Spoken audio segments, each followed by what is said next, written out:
Banana, you watermelon, and pomegranate too. Ramen kung fu, let's split bamboo. Crowd rockin', ain't no stopping that. Bonsoir, vous allez bien? Je suis très content d'être ici. Est-ce que par applaudissement, ceux qui ont vu mon premier spectacle peuvent applaudir, s'il vous plaît?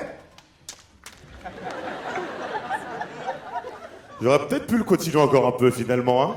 Ok, d'accord. Faut savoir que quand on monte sur scène, on essaie d'écrire en fonction de sa vie, de ses moments de vie. Et j'ai écrit un deuxième spectacle. Ok, j'ai écrit un deuxième spectacle suite à une rupture amoureuse qui était assez douloureuse que j'ai vécue. Et au début, je voulais appeler mon spectacle « Connasse, j'espère que tu retrouveras jamais de mec ». Mais c'était trop long pour l'affiche. Alors je l'ai appelé Amour. J'ai appelé mon deuxième spectacle Amour. Parce que je me suis rendu compte que l'amour, c'est une chose dont on ne parle pas assez dans ce monde un peu capitaliste. On parle d'argent, d'investir. Alors que l'amour, c'est la plus belle chose sur Terre, d'après moi. C'est la chose la plus mystérieuse sur Terre, d'après moi. La troisième. Juste après Jules et le succès de Cyril Hanouna. Blague politique. J'ai 32 ans en fait, mesdames et messieurs. J'ai un souci, c'est que j'ai une mère qui est inquiète parce que j'ai 32 ans et que je ne suis pas marié. Moi j'ai une mère à l'ancienne. Est-ce que tout le monde voit ce que c'est une mère à l'ancienne? Vous voyez ce genre de mère qui, quand elle voit un pot de glace, carte d'or, elle pense que c'est un Tupperware?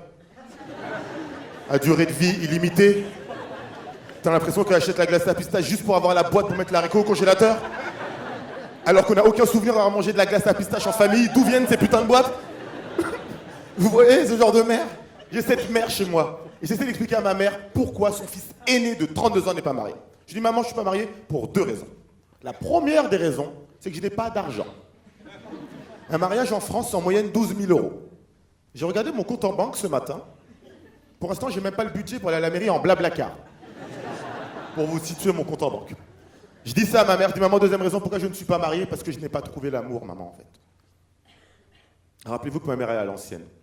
Quand je lui ai dit ça, elle m'a regardé calmement et elle m'a dit, parce que tu penses vraiment que j'aimais ton père quand je l'ai épousé? Vous voyez ce genre de dames qui n'ont pas d'émotion? J'ai eu tellement peur qu'elle me rajoutait, tu penses vraiment que je te voulais, toi aussi d'ailleurs? Avec ta tête là? Trouve une femme! Ma mère, plus je parle avec elle d'amour, plus je me rends compte que pour elle, l'amour, c'était mieux avant. Elle est nostalgique d'une ancienne époque. Vous savez, cette époque où il y avait des jeunes filles qui allaient à l'école et quand elles rentraient le soir chez elles, leur père, il avait droit de leur faire. Nolwenn, viens voir. Viens voir. C'était bien l'école aujourd'hui? Ah, parce que tu te maries mardi. Ah, t'avais contrôle. Ah. Il s'appelle Hakim. C'est le fils du forgeron. Il est venu te chercher. Allez, suivante. Ma mère, elle adorait cette époque de la vie. Elle ne comprend pas notre génération aujourd'hui. Être en couple, célibataire. Je lui ai parlé de chercher l'âme sœur, elle m'a mis une gifle. Ça n'intéresse pas du tout. Et parfois, en fait, je l'écoute et je comprends ce qu'elle veut dire. L'amour aujourd'hui, en écrivant ce spectacle, je me suis rendu compte qu'il est devenu un peu flou, un peu difficile à cerner. J'ai un exemple. J'ai un coloc, ça fait 8 mois qu'il y a une femme qui vient tous les jours chez nous. Elle bouffe tout dans le frigo. Même le Nutella. Qui met le Nutella dans le frigo? Bref. Ils font l'amour matin, midi et soir. On dirait qu'ils ont une prescription médicale. Et quand tu oses demander à mon pote, est-ce qu'ils sont en couple? Mon pote, il te fait, non. On est tranquille. Vous voyez ce genre de relation dans le déni un peu aujourd'hui? Tu sais, j'ai l'impression que dans un an, je vais revoir mon pote et je vais lui dire, mec, vous êtes en couple maintenant? Non. On est tranquille. Mec, il y a ton enfant dans le salon, en fait. Ouais, mais il est tranquille, hein. C'est du déni, c'est comme s'il y a un mec qui vient me voir et me fait, mec, t'es noir. Non. Je suis tranquille. Et je disparais sous ses yeux comme ça. J'ai essayé de comprendre où est la différence entre l'amour de l'époque de ma mère et où est la différence entre notre amour aujourd'hui. Il y a deux différences principales. Un, la notion de choix. Deux, la notion de temps. On va commencer par la notion de temps. L'espérance de vie d'une femme aujourd'hui, 83 ans. L'espérance de vie d'un homme, 79 ans. On a le temps. Franchement, on a le temps. Et je pense que ça n'a pas toujours été le cas. Je pense qu'au Moyen-Âge, les femmes, elles se la racontaient beaucoup moins. Elles pouvaient pas trop faire ça à l'époque. Ouais, non. Je préfère attendre le bon. Non, parce que mieux vaut être seul que mal accompagné. Puis je me concentre sur ma carrière. Excuse-moi, Cunégonde. Il te reste 6 mois à vivre, en fait. T'as pas de carrière et un rhume. Donc vraiment, trouve un mec, en fait. C'est la première différence. Et la deuxième chose, c'est la plus importante, c'est la notion de choix. Il faut savoir que chaque jour où on se lève aujourd'hui, on peut rencontrer jusqu'à 1500 personnes pour se mettre en couple. Parce que les villes sont plus grandes, parce que les transports sont développés. 1500 personnes. Sur le papier, c'est stylé. Dans la vraie vie, c'est la merde. En fait, il y a une théorie qui s'appelle la théorie du choix qui dit que dans la vie, plus tu as le choix, et plus il est difficile de choisir. La recherche amoureuse aujourd'hui, c'est un peu l'équivalent d'un enfant à Noël qui reçoit plein de cadeaux. Plein de cadeaux. Et tellement il est perdu, il joue avec le scotch à la fin. C'est bien, en fait, un morceau de scotch. Et ça, c'est très récent. Moi, ma mère, elle m'a expliqué comment elle a rencontré mon père. Elle vient d'Haïti, un village qui s'appelle Akin, il y a 47 habitants. Elle m'a dit que c'était très simple. J'étais assis sur un banc. À un moment, ton père, il fait « Excusez-moi, je peux m'asseoir ?» Ma mère, elle lui a dit « Oui. » Paf, marié. Voilà.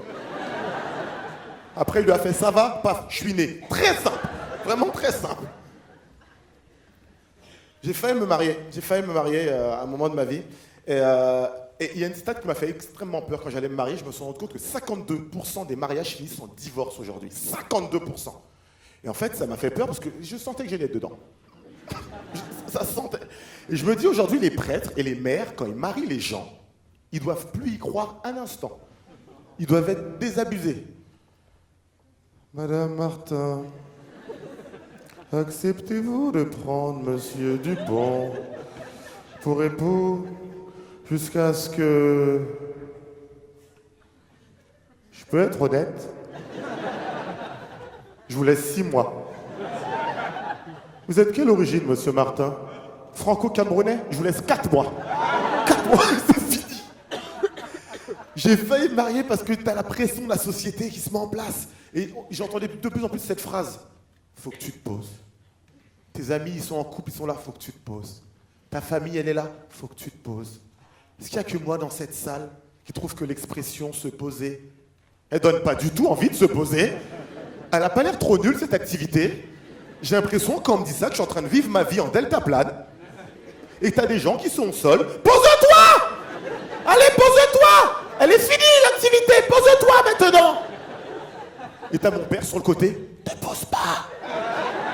Je me suis posé sur ce banc il y a 30 ans, c'est la merde depuis! Ma relation s'est arrêtée à 3 ans. Et il y a une phrase qui a tilté dans ma tête qui me dit, vous avez déjà entendu, l'amour dure 3 ans. Vous avez déjà entendu cette phrase? Je me dis, elle est forte cette phrase. Elle a été applicable à moi. Je me suis dit, pourquoi on dit que l'amour dure 3 ans? J'ai fait des recherches. En fait, cette phrase, elle est fausse. Ce qu'elle veut dire, c'est que le sentiment amoureux, passionné, a une durée de vie limitée. Au début d'une relation amoureuse, on sécrète 3 hormones. De l'adrénaline, de la dopamine et de la sérotonine, qui créent un sentiment d'excitation et de passion. Au bout d'un certain temps, il y a une nouvelle hormone qui prend la relève, qui s'appelle l'ocytocine, qui crée un sentiment de bien-être et d'attachement. En fait, c'est pas que l'amour dure 3 ans. C'est qu'au début d'une relation amoureuse, tu aimes comme dans un film américain, avec de l'action, du suspense, du sexe, basic instinct un peu.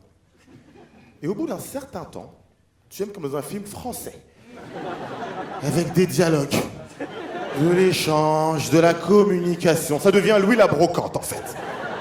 Il est là le problème, en fait.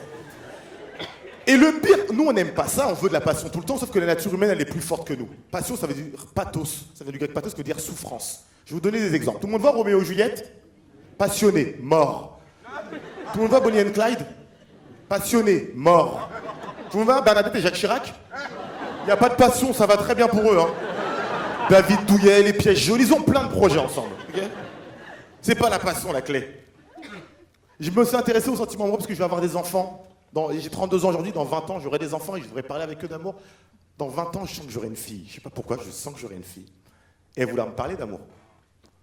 J'aimerais lui dire ça, ma fille. Ma fille, viens voir. Viens voir. Je vois dans tes yeux que t'es amoureuse, ma grande. Pourquoi tu m'en parles pas? Tu sais que ton père, il s'y connaît un peu en amour. Hein. Quand j'étais jeune, j'ai écrit un spectacle. Au début, je l'appelais Connasse, faut aller tomber. Je vais te donner 3 conseils, ma grande, en amour. Le premier conseil, c'est que l'amour, c'était pas mieux avant. C'était juste différent.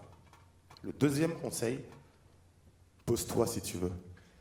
Si jamais tu trouves la personne qui te donne des ailes, tu pourras redécoller ensuite. Le troisième conseil, tu sais où ta grand-mère aimait les Tupperware? Ça fait 3 heures que je les cherche, putain. Merci à tous, c'était Serge Mathurin. C'était Serge Mathurin.